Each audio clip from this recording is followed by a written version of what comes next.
우리가 우리의 믿음에 대해서 혼동을 할 때가 많습니다. 우리의 믿음은 세상 종교와는 달리 우리의 믿음은 나 중심의 일방적인 것이 되어서는 안 됩니다. 반드시 믿음의 주인 대신 하나님 앞에 평가를 받고 하나님 앞에 인정을 받는 그런 믿음이어야 합니다. 학생들에게 학교 생활 가운데서 가장 싫고 가장 부담스러운 일이 뭐냐라고 이렇게 물어보면 아마 대부분 학생들이 시험이라고 대답할 겁니다. 그렇지만 학교 생활을 하면서 기말이나 연말이 되면 꼭 치러야 될 것이 시험이라고 하는 관문이죠. 학교 생활을 하는 학생들에게 이 시험은 자기의 이치를 발견하게 하는 가장 중요한 수단이 되기도 한다는 사실을 알 수가 있습니다. 시험을 치러봐야 학생들은 나의 이치, 나의 실력이 이 정도구나 라는 사실을 가름할 수가 있죠. 성경을 연구하는 학자들은 하나님의 교회를 두 가지로 봅니다. 첫째로는 하나님의 교회는 눈에 보이지 않는 교회가 있다. 그런데 이 교회를 가리켜서 천상교회라고 말합니다. 반면에 또 하나님의 교회는 눈에 보이는 교회가 있어요. 눈에 보이는 교회를 가리켜서 지상교회라고 말합니다. 그런데 이 천상교회와 지상교회는 각각의 특징이 있어요. 천상교회는 완성된 하나님의 교회로서 거듭난 사람, 진정으로 거듭난 자, 구원받은 자들만이 들어갈 수 있는 곳이 바로 천상교회입니다. 반면에 눈에 보이는 지상교회는 다른 말로 하면 전투적인 교회라고 그럽니다. 아직도 완성이 되지 못한 미완성된 불완전한 교회가 바로 지상교회다. 이 교회의 특징은 진짜와 가짜가 섞여 있는 교회라는 것입니다. 진짜와 가짜가 섞여 있는 교회, 이게 바로 지상교회이고 우리가 속해 있는 교회의 모습이라고 할 수 있어요. 창조의 주인이시고 우리의 구원자이신 하나님은 이런 지상교회의 특징과 지상교회에 속한 성도들의 형편과 처지를 너무 잘 아십니다. 그래서 우리의 믿음을 성장시키시고 우리의 믿음을 온전하게 하기 위해서 하나님께서 가끔 하나님의 거룩한 백성들에게 영적인 시험을 치르게 하신다는 겁니다. 영적인 시험을 치르게 하십니다. 이 시험을 통해서 하나님은 하나님 자신을 하나님의 백성들에게 구체적으로 보여주시고 이 시험을 통해서 하나님은 그 백성들에게 구체적으로 만나주시기를 원하세요. 이 시험을 통해서 하나님은 믿음으로 반응하고 열매 맺는 하나님의 백성들에게는 약속된 은혜와 복으로 역사해 주십니다. 약속된 은혜와 복으로 역사해 주셔요. 반면에 이 시험에 대해서 믿음으로 반응하지 않는 경우, 또 이 시험에 대해서 시험에 들어버린 이런 성도들에게는 하나님께서 우환과 질고 환난과 고통을 통해서 더 큰 단련과 연단을 받게 하심으로 하나님과 더 구체적인 만남의 관계를 갖게 하십니다. 그래서 시편 기자는 시편 119편 71절 말씀을 통해서 이렇게 고백을 해요. 고난 당한 것이 내게 유익이라. 이로 말미암아 내가 주의 율례들을 배우게 되었나이다. 고난 당한 것이 내게 유익이었다고 말합니다. 하나님을 아는 사람들, 고난을 통해서 하나님을 만난 사람들은 고난으로 말미암아 내가 주의 율례들을 배우게 되었습니다 라고 고백을 한다는 거예요. 오늘은 6월달 첫 번째 주일입니다. 2024년도도 5개월 우리가 벌써 다 살았네요. 그리고 6월을 맞이하게 되는데 금년도 전반기를 살면서 하나님의 거룩한 백성으로 우리는 어떻게 살아왔는가? 하나님의 거룩한 백성으로 어떻게 살아왔고 어떤 삶의 열매를 하나님께 맺어드렸는가? 여러분, 오늘은 중간 점검의 시점이라고 생각을 해봅니다. 마태복음, 우리의 본문이 기록된 마태복음 25장은 세 가지 말씀으로 기록이 되어 있어요. 첫 번째로는 신랑을 기다리는 신부로 비유된 우리 성도들이 어떤 믿음으로 단장을 해야 될 것인가. 여러분, 우리가 예수 그리스도의 신부된 자로서 신랑 되신 예수님을 기다리면서 우리가 어떤 믿음으로 단장을 해야 할 것인가에 대한 말씀과, 두 번째로는 왕이신 하나님께서 구원받은 그의 백성들에게 각각이 재능에 따라서 달란트를 맡기시는 장면입니다. 어떤 사람에게는 5달란트를, 어떤 사람에게는 2달란트를, 어떤 사람에게는 1달란트를 이렇게 맡기셔요. 그리고 그 사명의 열매에 대해서 반드시 결산하는 주인의 모습을 하나님의 말씀을 통해서 비유로 보여주십니다. 그리고 오늘 우리의 본문 말씀은 최후 심판의 자리에서 되어질 일들, 우리 인생 마치고 하나님 앞에 가는 그날에 최후 심판날에 되어질 일들에 대한 비유의 말씀이 오늘 우리의 본문 말씀입니다. 여러분, 히브리서 기자가 이런 이야기를 합니다. 사람이 한 번 죽는 것은 사람에게 정해진 것이고 그 후에는 반드시 심판이 있을 것이다 라고 말씀을 하셨습니다. 오늘 제가 이러한 말씀들을 구체적으로 이렇게 열거한 이유가 있습니다. 이런 말씀들을 염두에 두고 오늘은 중간 결산의 의미로 하나님 앞에서 나의 믿음은 어떤 평가를 받을 수 있을까? 하나님 앞에서 나의 믿음은 어떤 평가를 받을 수 있을까 생각하면서 오늘 하나님의 말씀을 드리기 위해서입니다. 첫 번째로 생각할 말씀은 우리의 믿음은 세상 종교와는 그 질이 전적으로 다르다는 사실을 말씀을 드리고 싶습니다. 우리의 믿음은 세상 종교와는 그 질이 전적으로 다르다는 것입니다. 일본의 평신도 지도자인 우찌무라 간조라고 하는 사람이 지상의 교회를 조금 좀 과격한 표현으로 이렇게 표현을 했어요. 교회는 쓰레기장이다 라고 표현을 했습니다. 그의 말대로 세상에 존재하는 모든 교회는 세상에서 온갖 문제, 세상에서 온갖 고통과 상처 입은 사람들이 모여드는 곳이 바로 교회라는 것입니다. 그러니까 교회는 쓰레기장과 같다 이렇게 표현을 했어요.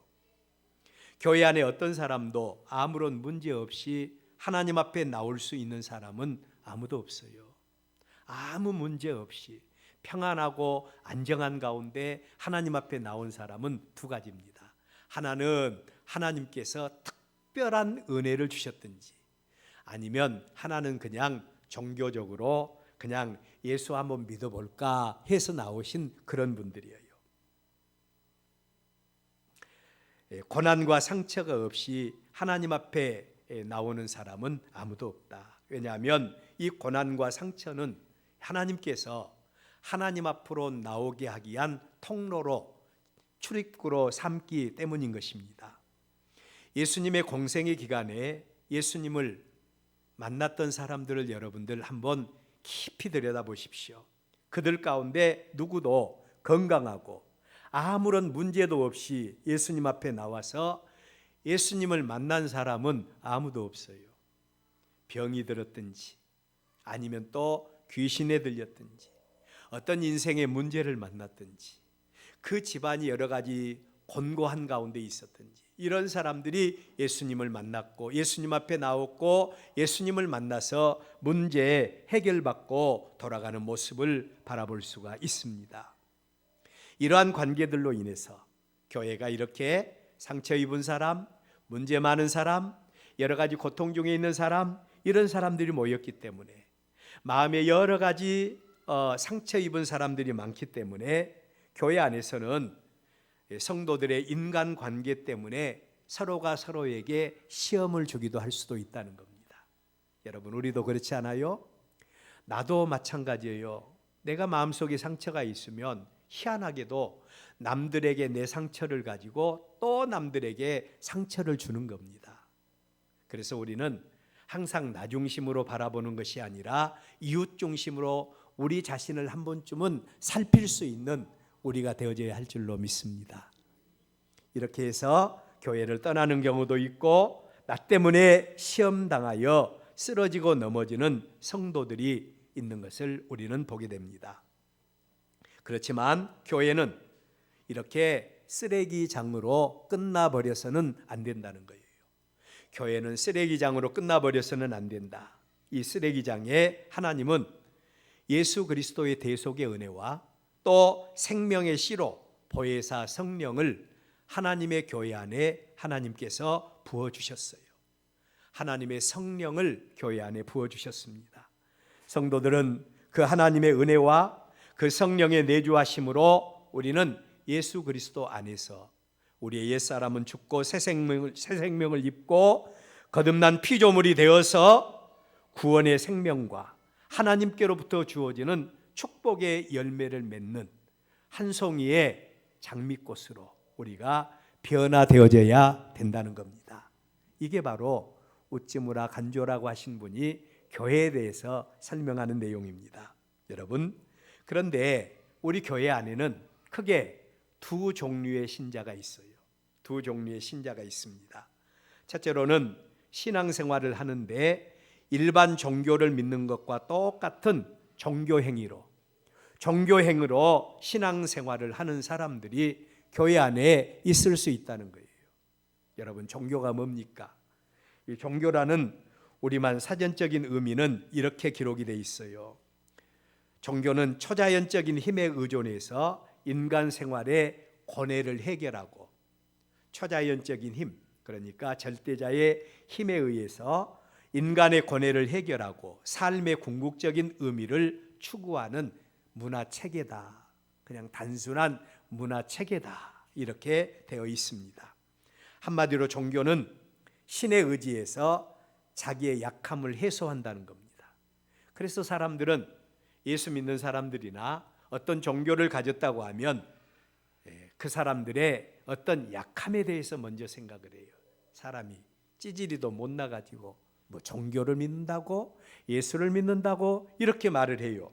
하여튼 종교는 신에 의지해서 자신의 약함을 해소하고 삶을 더 의미 있고 풍성하게 하기 위한 어떤 수단, 이 정도로 생각하고 종교 생활하는 것, 이게 바로 종교인으로서 그리스도인이라고 말을 드릴 수가 있습니다. 이는 사람들이 종교를 갖는 이유가 신을 위해서가 아닙니다. 우리가 예수를 믿는 이유가 하나님의 거룩한 백성이 되어서 하나님의 뜻을 이루어드리는 하나님의 계시의 통로로서 우리가 하나님의 백성으로 사는 게 아니라, 하나님을 위해서 믿는 것이 아니라 하나님을 믿는 것이 나 자신에게 있다는 겁니다.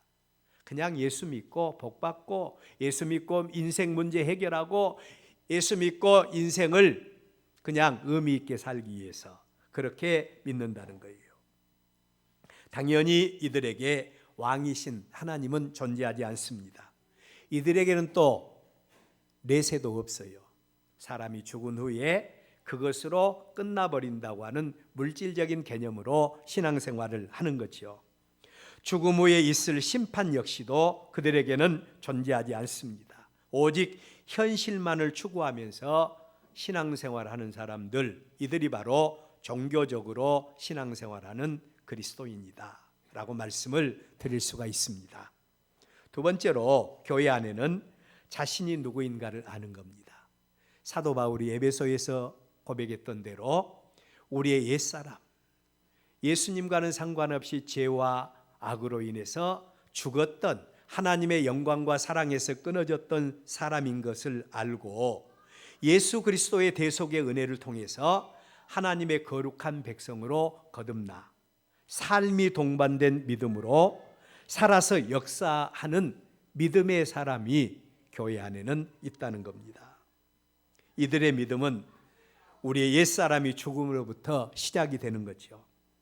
하나님의 구원과 하나님의 사랑을 받아들이고 예수님을 구주로 영접하고 하나님을 왕으로 모시고 하나님의 다스림과 통치를 받고 이 땅에서 하나님의 뜻을 이루어드리는 사명자의 삶을 사는 것, 이게 바로 살아서 역사하는 그리스도인의 모습이라는 겁니다. 자, 여러분, 이와 같은 성도의 삶을 가장 잘 표현한 말씀이 있어요. 제가 이렇게 구체적으로 말씀드린 이유는 혹시라도 우리의 삶 속에, 나의 삶 속에서 하나님과 나와의 관계 속에서 나는 어떤 사람 같네, 이렇게 혼동을 할 수 있는 그런 경우가 있을 것 같아서 이런 말씀을 드리는 겁니다. 누가복음 19장 13절 이하의 말씀을 보면 달란트 비유와는 달리 문화 비유에 대한 예수님의 비유의 말씀이 나와요. 어떤 사람이 왕위를 받기 위해서 먼 나라로 떠나기 전에 그 종 10사람을 불러서 각각이 한 문화씩을 나눠주면서 내가 돌아올 때까지 장사하라 라고 하는 말씀을 남기고 먼 길을 떠나버리는 이런 장면으로 시작이 됩니다. 여러분, 여기에서 왕위를 받기 위해서 먼 나라로 떠났다, 이 사람이 누굴까? 바로 우리의 구원을 완성하신 예수 그리스도이십니다. 우리의 죄를 대신해서 십자가에 못 박아 죽으시고 부활하시고 승천하셔서 하늘나라로 올라가신 예수님, 바로 그분이 우리의 왕으로서 존재하기 위해서 하늘나라로 올라가신 겁니다. 그리고 그 예수님께서 우리에게 사명을 맡기신 겁니다. 그 종 10사람을 불러서 공평하게, 달란트 비유는 재능에 따라서 라고 말하고 있는데 여기에서는 공평하게 각 사람에게 한 문화씩을 맡겼다라고 말씀을 하고 있죠. 그냥 나눠주면서 아무 말씀도 하지 않은 게 아니에요. 달란트 비유에서는 아무 말씀도 하지 않았는데 5달란트, 2달란트 받은 사람은 그들이 어떤 일을 해야 될 것인가를 알고 가서 그들에게 주어진 것을 가지고 장사하여 갑절의 이익을 남겼다, 이렇게 설명이 되잖아요.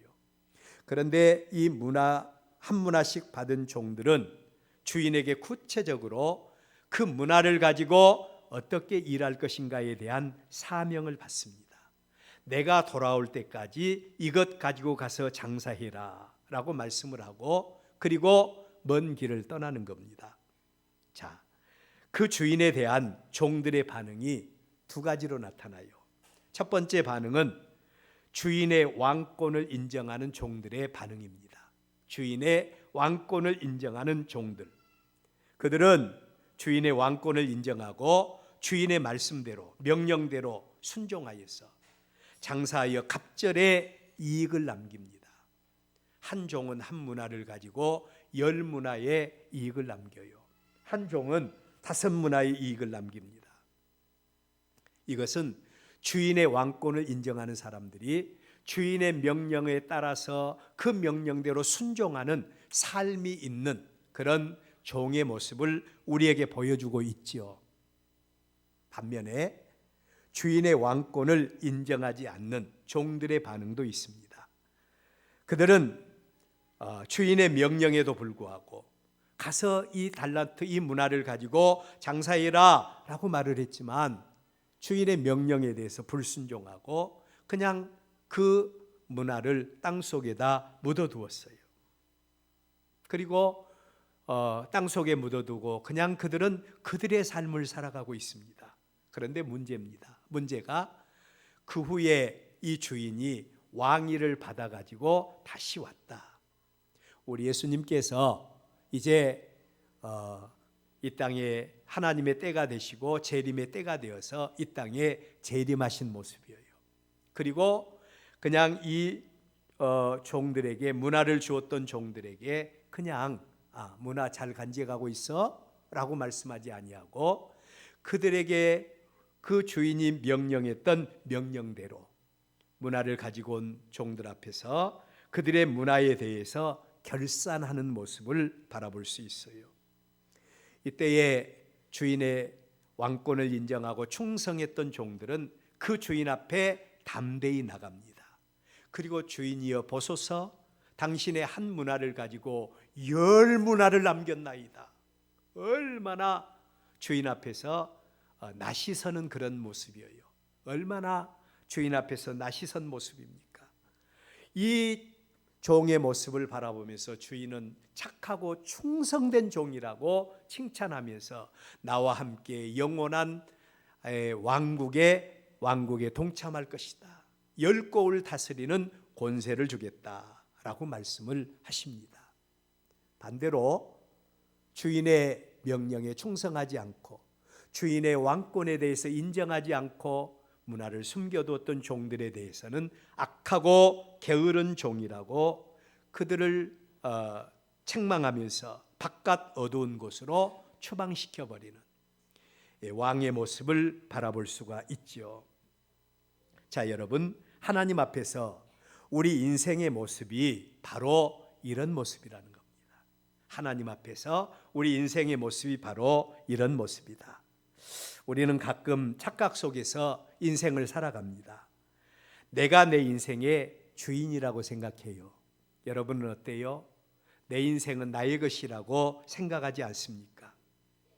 그러나 기억하십시오. 우리가 아무리 큰 소리 쳐도, 아무리 내 인생은 나의 것이라고 큰 소리 쳐도 어느 날 갑자기 생명의 주인이신 하나님께서 우리에게 오셔서 우리 인생 부르시면 순종하지 않을 위인들이 누가 있겠습니까? 순종하지 않은 위인들이 누가 있겠어요? 그래서 전도서 기자는 말하기를 지혜로운 사람은 초상집을 즐겨 찾는다고 했습니다. 우리의 믿음을 점검해 봅시다. 우리는 단지 종교적인 관점을 가지고 신앙생활을 하고 계십니까? 종교적인 관점으로 신앙생활을 하고 있습니까? 아니면 거듭난 피조물로 하나님의 거룩한 백성으로 하나님의 뜻을 이루어드리는 사명자로서의 삶을 살고 계십니까? 우리의 믿음은 우리가 그냥 신앙생활하고 교회 다니고 예수 믿는다 이것으로 끝나버린 것이 아니라고 했죠. 우리의 믿음의 주가 되시는 하나님 앞에 인정받는 믿음이어야 한다고 했습니다. 그렇다면 두 번째로 하나님의 때 또는 하나님의 심판의 자리에 대한 말씀이에요. 하나님의 때와 하나님의 심판의 자리입니다. 누가복음 12장 16절 이하에서 예수님은 한 비유의 말씀을 통해서 어리석은 인생에 대해서 구체적으로 지적을 합니다. 어느 해에 한 부자가 어느 해에 큰 풍년을 만났다. 우리 인생 가운데 보면 우리 인생의 모든 문제가 슬슬슬 쉽게 풀릴 때가 있잖아요. 그래서 성공의 가도를 달릴 때가 있습니다. 바로 이 부자가 그런 경우를 만나게 된 겁니다. 그래서 이 부자는 마음속으로 앞으로 그의 인생에 대해서 어떻게 살 것인가를 구체적으로 설계를 합니다. 이 많은 물질을 어떻게 할 것인가? 창고를 크게 짓고 그리고 그 창고에 곡식을 쌓아둔 다음에 장터에서 기생들을 불러다가 날마다 부어라 마시라 잔치하고 그리고 인생을 한번 멋지게 잔치 분위기 속에서 살아보자. 이게 바로 이 부자가 자기 인생에 대해서 설계한 겁니다. 여러분은 여러분의 인생에 대해서 어떤 설계를 가지고 계세요? 나는 아직도 젊으니까. 또 우리 장로님 같은 경우는 이제 내 정년이 얼마 남지 않았는데 또 어떻게 할 것인가? 여러 가지 아마 우리 인생의 설계를 우리는 다 각각이 하고 있죠. 자, 여러분, 우리는 이렇게 인생의 설계를 하면서 그러면서 우리의 인생에 대해서 계획을 세웁니다. 그런데 이 부자에게 그날 밤에 누가 찾아오셨는고 하니 생명의 주인이 찾아오신 겁니다. 하나님께서 찾아오셨어요. 그리고 그 생명을 부르십니다. 어리석은 자야, 오늘 밤에 내가 내 영혼을 부를 것이니 이 많은 것이 누구의 것이 되겠느냐라고 말씀하시는 내용입니다. 오늘 우리의 본문 31절입니다. 인자가 자기 영광으로 모든 천사와 함께 올 때에 자기 영광의 보좌에 앉으리니 라고 말씀을 하세요. 여기 영광의 보좌에 앉으리니, 여기서 말하는 인자는 우리의 구원주가 되시는 예수 그리스도를 의미하는 것, 여러분 잘 아실 겁니다. 그 인자가 자기 영광으로 모든 천사와 함께 올 때 바로 그때가 언제인가? 우리 예수님께서 볼지어다 내가 세상 끝날에 너희들이 본 모습 그대로 다시 오리라, 우리 예수님께서 말씀하셨지요. 바로 그때입니다. 인자가 자기 영광으로 모든 천사와 함께 올 때에 자기 영광의 보좌에 앉을 것이다. 우리는 예수님에 대해서 착각을 많이 합니다. 예수님은 무조건 사랑이라고 생각합니다. 세상을 사랑하셔서 하늘 보좌 영광까지 버리시고 하나님이라고 하는 신분까지 버리시고 우리를 사랑하셔서 구원하기 위해서 사람의 몸을 입으시고 이 땅에 오신 예수님이라고, 자기 몸까지 버리신 사랑의 주님이라고 우리는 예수님을 사랑의 주님이라고 말합니다. 그리고 우리는 예수님을 구원주로 생각합니다. 수고하고 무거운 짐진 자들아 다 내게로 오라, 내가 너희를 쉬게 하리라. 모든 자들을 향해서 초청하시고 누구든지 예수님 앞에 나오면 구원해 주신다고 하시는 구원의 주님으로 우리는 예수님을 인식합니다. 맞는 말입니다. 그런데 우리의 구원을 완성하신 예수님, 부활하시고 승천하신 예수님, 그 예수님께서 세상 끝날에 다시 오시리라고 했는데 이때의 예수님은 어떤 예수님인가 하니 초림의 예수님이 아니라 재림의 예수님이셔요. 재림의 예수님. 그 재림의 예수님을 우리는 재림주라고 말하지요. 이때의 예수님은 구원주가 아니셔요. 구원주가 아니십니다. 이때의 예수님은 심판주로 오실 것이라고 말씀을 하십니다. 예수님께서 재림 나팔 부시고 재림하실 때 우리의 구원이 완성되어지는 그런 때입니다. 우리의 구원이 완성되어진 때입니다. 이때에 세상에는 두 가지 일이 일어날 것이라고 말씀을 합니다. 첫째로는 모든 민족들이 그 앞에 모이게 될 것이다. 모든 민족들, 세상에 살고 있는 모든 민족들, 신불신을 막론하고 이 땅에 존재하는 모든 사람들이 재림하시는 예수님 앞으로 몰려들게 된다는 겁니다. 그들이 예수님 앞에 몰려든 이유가 뭘까요? 그들이 예수님 앞에 몰려든 이유는 자신들의 평생에 대한 심판을 받기 위해서 예수님 앞에 나아가게 된다는 것입니다. 물론 우리 예수님께서 재림하시기 전에도 우리가 일생 마치고 하나님 앞에 가는 순간에 하나님 앞에서 우리 일생에 대한 심판을 받게 될 겁니다. 말씀드린 대로 인생은 내 것이 아닙니다. 우리는 단지 생명의 주인이신 하나님께서 우리 모두에게 맡겨주신 우리의 생명을 살다가 하나님이 부르시는 그날에 하나님 앞에 가야 할 존재이고 생명의 주인이신 하나님 앞에서 반드시 일생에 대한 심판을 받아야 할 존재라는 사실을 기억하시기를 바랍니다. 우리는 너무 죽음을 쉽게 생각해요. 그래서 우리 주변의 많은 사람들은 세상이 너무 힘들고 세상이 너무 어렵고 한 치 앞이 내다보이지 않으면 세상이 참 힘들다, 차라리 그냥 죽어버리자, 그러면서 스스로 인생을 마감하는 사람들이 우리 주변에 얼마나 많이 있습니까? 그런데 여러분, 우리 예수님께서 유일하게 천국과 지옥, 우리의 이생과 우리의 내생에 대한 주인 되신 예수님께서 우리의 내세에 대한 말씀을 보여주셨죠. 그 비유가 바로 부자와 거지 나사로의 비유 아니겠습니까? 부자는 죽어서 음부의 권세 가운데 떨어져 불꽃 가운데서 고민하는 모습을 볼 수 있고요, 거지는 죽어서 아브라함의 품에 안겨 위로받는 모습을 우리에게 보여주십니다. 구원받은 자와 구원받지 못한 자의 모습을 우리에게 보여주신 겁니다. 여러분, 우리가 하나님 앞에 갔을 때, 또 최후 심판대 우리 예수님께서 영광의 보좌에 앉으셨을 때, 우리는 예수님 앞에 믿는 자나 믿지 않는 자나 다 같이 예수님 앞으로 나아가서 심판을 받게 될 겁니다.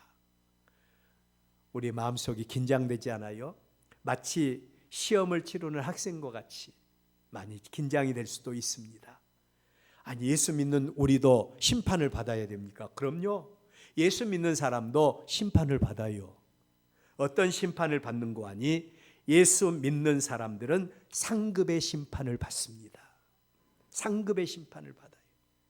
우리가 평생 예수 믿고 하나님의 말씀대로 살았는데 어떻게 살았는가? 어떤 열매를 맺었는가? 하나님 나라를 위해서 어떻게 수고했는가? 우리에게 맡겨주신 달란트, 우리에게 맡겨주신 문화를 가지고 얼마나 충성했는가? 여기에 대해서 하나님이 반드시 심판을 하시게 될 겁니다. 이걸 가리켜서 상급의 심판이라고 그래요. 어떤 사람들은 부끄러운 구원이라도 받으면 좋지 않느냐? 당연하지요. 그렇지만 기왕이면 예수 믿고 구원받은 우리가 하나님의 말씀대로 순종해서 상급의 심판을 받을 때 하나님 앞에 영광스러운 면류관의 심판을 받는 여러분들 되시기를 축복합니다. 이런 면류관을 받아야 돼요. 우리 엘베델 교회 성도들이 다 참 좋아요. 다 좋습니다. 성품도 좋고 또 아주 차분하고 또 남들 흉도 볼 줄도 모르고 우리 교회는 평안해요. 근데 문제가 하나 있는데 하나님의 상급을 위해서 우리가 얼마나 힘쓰고 애쓰고 있는가? 우리 자신을 한번 돌아보면서 이제는 나를 위해서 사는 것이 아니라 하나님께서 우리를 부르시고 구원하시고 나를 통해서 이루실 하나님의 일이 무엇인가를 생각하며 개인적으로 하나님이 우리에게 맡겨주신 사명을 받는 여러분들 되시기를 바랍니다. 그래서 사명에 충성하셔서 하나님 앞에 서는 그날에 상급의 심판받는 여러분들 되시기를 바랍니다. 믿지 않는 사람들은 어떻게 됩니까?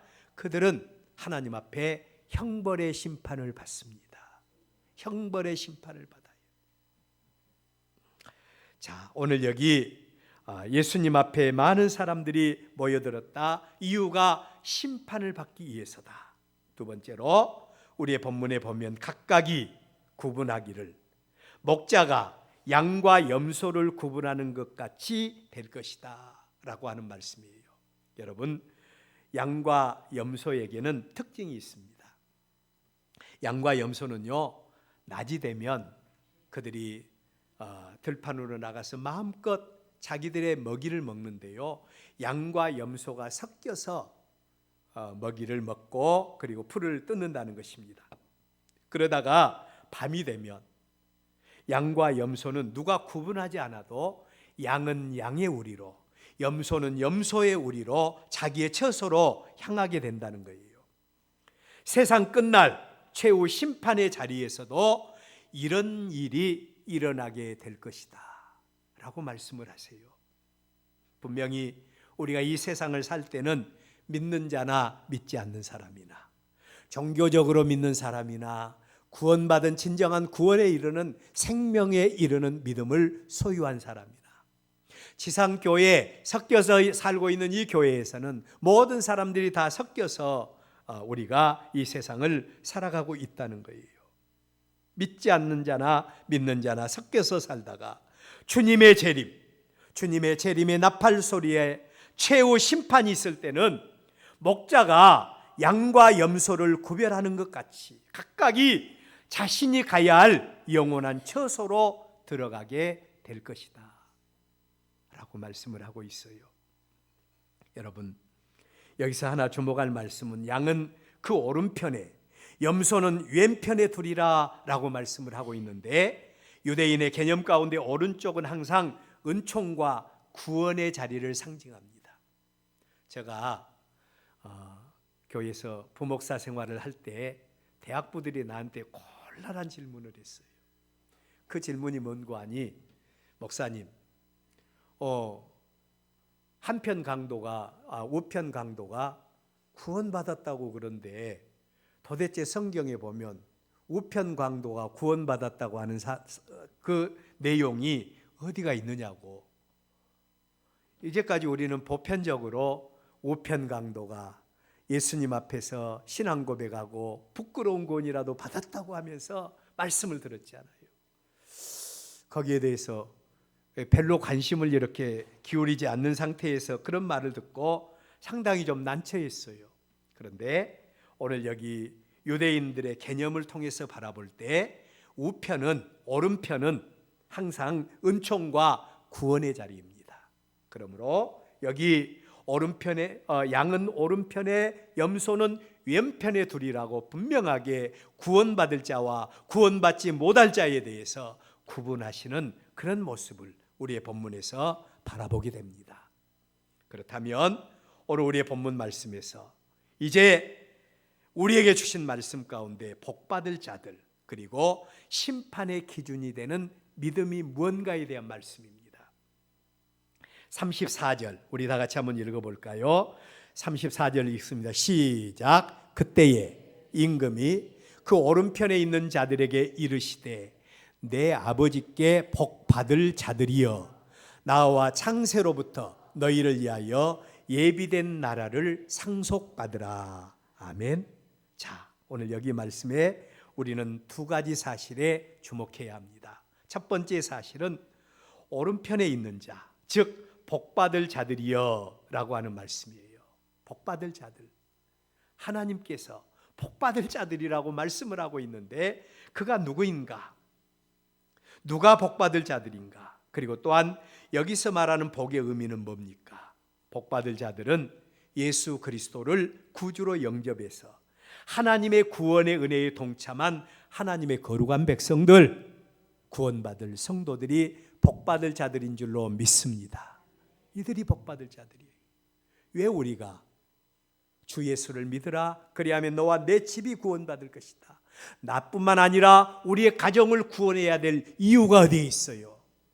복받을 자들아 라고 말씀하실 때 우리 모두가 다같이 복된 자리에 이르기 위해서 우리가 복음을 전하고 우리의 식구들이 나 때문에 구원받는 이런 역사가 일어나야 되지 않겠습니까?